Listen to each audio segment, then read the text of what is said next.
welcome to DocuTalks. Our talk is titled The Genesis, the Magic of Documentaries and Falling in Love with Your Characters. So as a director, as a documentary director, I think that was one of the talks I was the most excited about, because obviously you have your own process in how you work with your characters, how you even meet them. And it's always so mysterious when you see someone else's film. You always think, oh my God, how did they meet, these characters? Like, how did they get in touch? How did they create this intimacy? Let's start with you, Aeneas. Like, how did you come about meeting your characters in your film? And what drove you to say, okay, now I want to make a film about them? In my case, it was the cliche of the characters found me. But it's literally like that. I knew one of them, Raphael from Art University. We went to the same one, and it's a big program where there's acting and directing, and he was in the acting program, and he saw a couple of documentaries that I made as a student there, and I don't know, he liked them, I guess. That's why he reached out to me later and said, I have this parallel life that I do, and it's in Italy, and I've been doing it for over 5 years now, together with a very close friend of mine. Would you like to come and see? And maybe it's interesting for you to make a film about. And I said, sure, yeah, that sounds interesting, but I have no money. So I postponed that until I got some money. And it was over a year later that I was finally able to go to Italy, and I found them in Rimini. And as soon as I land there, I knew where. They told me it's one of these piazzas where they perform, and they're both street performers. So I just immediately go there and I see them perform. And I didn't have the camera was in my bag, and I was just there as an audience now, and I completely saw a different person. So both of them, they were very charming as a duo, as these two performers who had this great ability to attract audience and to keep them there for a long time. So I knew then that I wanted to make a film about them, but I also knew at the very beginning that it's a good entry point that they are performers, but it cannot just be about this aspect of their life. So I wanted to do something beyond that. For me, it resonates, but in a counter resonance to your process, Birgitte. Just before you told me, don't ask me about choosing characters, because I didn't choose them. I just took the characters that they came to me, all of them. But there was, in the process of making your film, something about asking them to be in front of the camera in a different way that was not just observational, and that you had a relationship that you built with them in terms of how they would be in front of the camera. So I would love for you to expand on that. Yeah. I didn't say don't ask me. I said if you ask me, it's going to be a very short answer, so it might be a dead end. That's what I said. No, but now I have had a time to reflect a little bit, maybe. I could say, because I'm not an observational documentarian. I am trained in it, actually, from school, but I've never practiced, except the school projects I did. And I think there's probably some reasons for that I never did. I think I've never been fully comfortable being behind the camera and observing people. Because in a way, what I felt, and I'm educated a long time ago. So what I felt was, in a way, at that time, now we're talking 80s, early 90s, and I went to a school that was very direct cinema, I had Haskell Wexler come and things like that. So, and I thought, okay, to make the really strong documentary in that style, in a way there's a moment where you kind of have to be a jerk. You kind of have to disassociate yourself in order to get the good material. And I never really, I didn't feel I had it in me. And I was also just very interested in fiction. So I am a fiction director. And I approached this with that skill set and from that angle. And actually, at the time when I conceptualized the first part of the film, I was involved in a play in Copenhagen, and there had been a killing in this part of Copenhagen, which was racially motivated, and I think it was actually the thing that started the strong anti-immigrant sentiment that has stayed until today. I think started with this incident. So I was involved in this play, and it was a group of actors that wanted to go into that neighborhood and interview people that had either had direct experience or opinions, or the whole community. And they were very inspired by this American play called The Laramie Project. I don't know if anybody knows what it was. Okay, now I'm getting really nerdy. Okay, let me quickly move on. So I was interested in the staged performance of your own life. Pablo, actually, it's true that in your own personal films as a director, we were talking about it, and you don't have that many characters, but as a DOP, it's true that it's something that you definitely engage with characters, but in a completely different manners. And I wanted for you to explain a little bit the process with Adrienne in the Castle, because as we're talking about performativity, the whole film Adrienne in the Castle is about the recreation, reperforming also memories of the past of a great love story that happened between two people. And so the cinematography in that case is absolutely key. We're at the basics of the ethics of that encounter, like what we're talking about. Even talking about character is already like giving me a little bit of a harder, faster heartbeat. I react a little bit to that. And it's funny because, like, you say that in my films I don't have characters, and I don't, but I have in this. I have another film here playing in the international film selection titled The Soldier's Lagoon, and there are 6 different people there speaking as participants or subjects of a film where we don't see their faces. And that's maybe why we don't think of them as characters or subjects.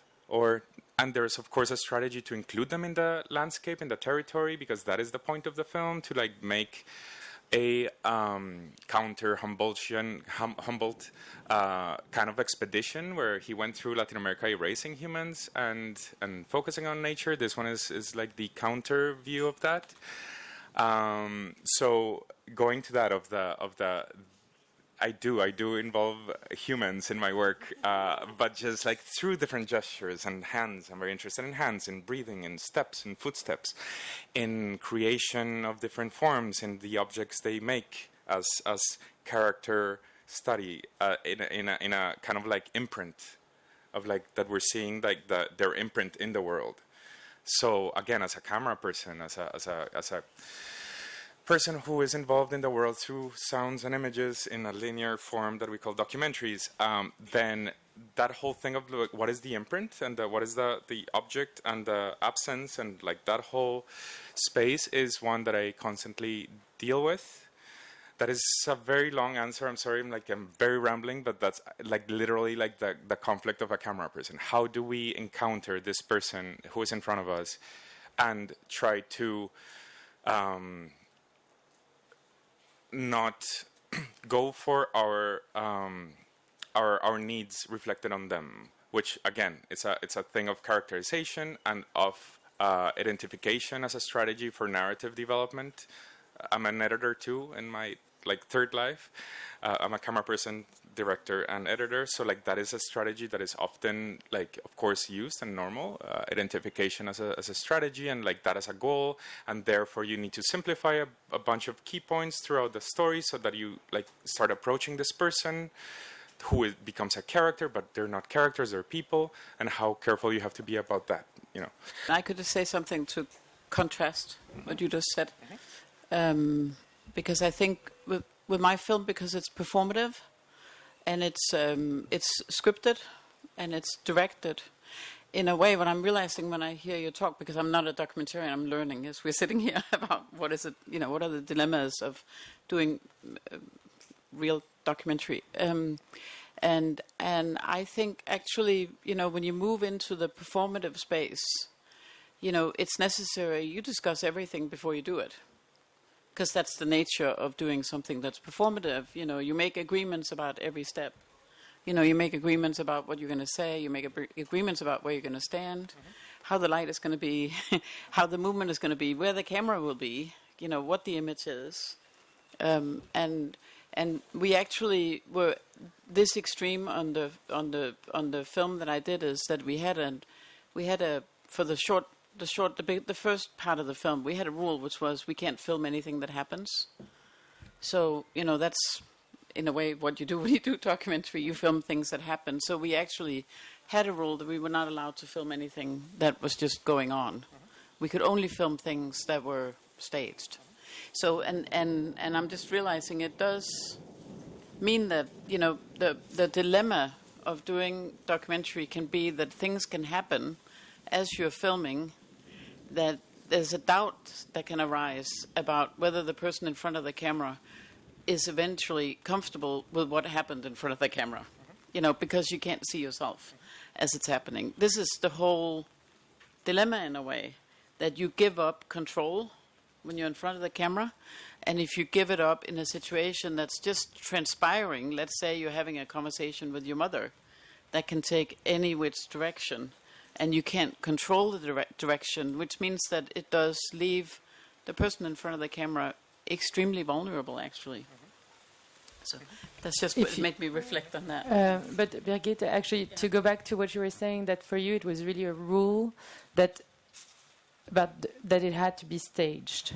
And was it something for you that felt protective because you were working with children, so you wanted to create a structure around them that was really specific, so they wouldn't? How do you see it? Like, why did you have that strong desire? I mean, I partly had an aesthetic, to be honest, an aesthetic strong desire, but I also had a desire to get into an emotional space that I thought the performance would give me access to. That I didn't think, and I don't think it would have been possible in another way. So the performative space was in a way a created, elevated reality. Like we together created a reality, everything was real in a way, but not just happening, created, which was able to lift it into a different space in order to achieve greater intimacy and greater emotional truth. In a way to make it hyper-real. So, if you make something hyper-real, you can start to point at the reality, or, does it make sense, or is it getting too abstract?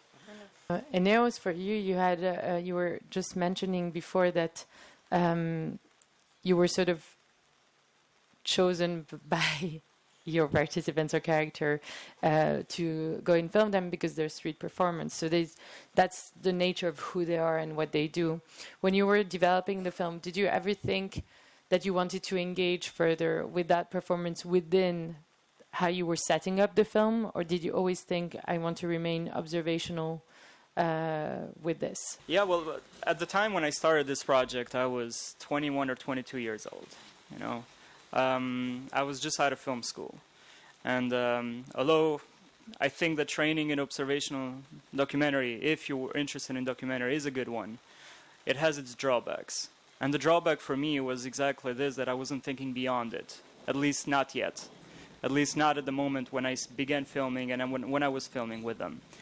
I was inspired a lot by street photography. And street photography is something that is quite direct on stage, that is at the moment. And if you see my film, you might also notice visually that it's inspired by that. But that all changed throughout the 5 years that this took. As I grew as a person too, and I saw more films, and I discussed with more people, so I kind of broadened my perspective of what documentary could be, or generally what cinema could be, or what I can do as a filmmaker with whatever means that I have. So later on, in the editing especially, I wanted to move beyond that. So I didn't want to remain in the purely observational or the more traditional purist form of direct cinema, or at least the one that originates in direct cinema. So I was also interested later on to realize where my biggest mistake might have been when I filmed. Although in retrospective, I don't think that it was a big mistake, but I think the way of thinking about it was. And then here I need to go back to the idea of character and character study, and why I think character study does not work in documentary. Because I am not building a person or a character that I'm writing. I am working with people who have real lives and who exist, and who continue to live and grow beyond the film, and they do not exist only within the frames of my film. And that is very important. And for me, later on especially, it became important ethically. Well, now, of course, when you edit a film, or when you put a structure together in a narrative, you build what it is called, in other words, narrative identity of that person. So you are working with characters, and you kind of have to develop how you tell the story of this person, of this character in film, or subject, or social actor, or whatever terminology you want to use to refer to this person that is the protagonist of your film.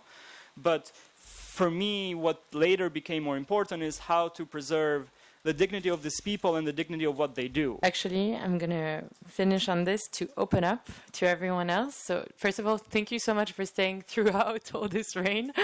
And please, if you have any questions for our panelists. Why are we calling some of these films documentary, or maybe like a film like After All, would it be more freeing to call it fiction? Because like I remember seeing it in Berlin, that I was like, okay, but like, is this now real or not? And because it has documentary on it, I start questioning. But I was wondering, like, with this kind of questions about like what is real, what is not real, but also your responsibility towards characters, but at the same time taking this position as a director where you want to have your creative freedom, or like your ideas explored in the film. Like, how do you negotiate all of these kind of questions during the making of the film, where you want to be honest to your characters, but you also want to be honest to your creative process and not limit yourself maybe because of these like questions around like what is truth or something, and like how do you do this during the process, this negotiation concept? I mean, I honestly don't feel like I ever. I think because the method is to become fictional out of the real. So there's no point where I'm like, I wonder what it's like if a man did this. Like when I write fiction, you do that. You create sort of from your own imagination, right? And because this is not created from my imagination, I don't have any imagination about their lives. I have, storytelling that I can create around what they have told me, but or what I imagine happened out of something they have told me, but actually I think I've been more focused on how I could express, in a fictional form what they had expressed to me, if that makes sense. And then you said something at the beginning of your question. Defined as documentary? Oh yes. Why is it defined as documentary? Because of flipping Berlin. No, because I from the beginning I said, it's funded as a documentary. So that's where the problem starts. So it's funded as documentary because in the Danish funding system, and I would say in a lot of funding systems, in Europe, things are in two boxes. There's the fiction and the documentary.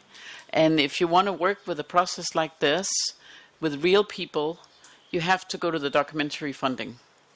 I couldn't have gotten, even though I'm an established fiction director in Denmark, I could not have gotten this type of film funded through the fiction scheme. It would never happen. It would be impossible.